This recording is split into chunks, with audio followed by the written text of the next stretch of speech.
ఇప్పటి వరకు ఎన్ని జాబ్స్ వచ్చుంటాయి సార్ శ్రీధర్ సిసి నుంచి? శ్రీధర్ సీసీ నుంచి గత 4 సంవత్సరాల్లో 19,000 పైగా ఉద్యోగాలు వచ్చినాయనండి. బా! అన్నీ గవర్నమెంటే. అన్నీ పబ్లిక్ సెక్టర్ జాబ్స్. అది ఓకే. స్టేట్ గవర్నమెంట్ అవ్వచ్చు, సెంట్రల్ గవర్నమెంట్ అవ్వచ్చు, పబ్లిక్ సెక్టర్ అవ్వచ్చు. అంటే ఇది నేను జస్ట్ ఒక నంబర్ చెప్పటం లేదు నాగరాజు గారు. మీరు sridharcc.com వెబ్సైట్‌కి వెళ్ళి మీరు లాగిన్ అవ్వాల్సిన అవసరం ఏం లేదు. ఇవన్నీ ఓపెన్ ప్లాట్‌ఫామ్స్ మీదే ఉన్నాయి. శ్రీధర్ సీసీ వెబ్సైట్‌లో రిజల్ట్స్ అనే ఒక కాలమ్ ఉంటుంది. అది మీరు సెలెక్ట్ చేస్తే ఇయర్ వైస్‌గా ఏ ఇయర్‌లో ఎన్నెన్ని జాబ్స్ వచ్చినాయి, not just a number, this is very important. As a టీచర్‌గా management from the Sridhar CC నాకు చాలా ప్రౌడ్‌గా ఉంటుంది. ఎందుకంటే మార్కెట్లో ఎవరు చేయంది మేము చేస్తున్నాము.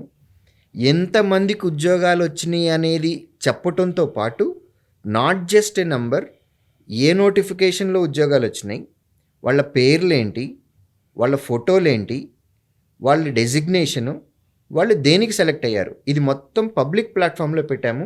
గత 4 సంవత్సరాల్లో 19,000 పైగా ఉద్యోగాలు శ్రీధర్ సీసీ స్టూడెంట్స్కి వచ్చినాయి.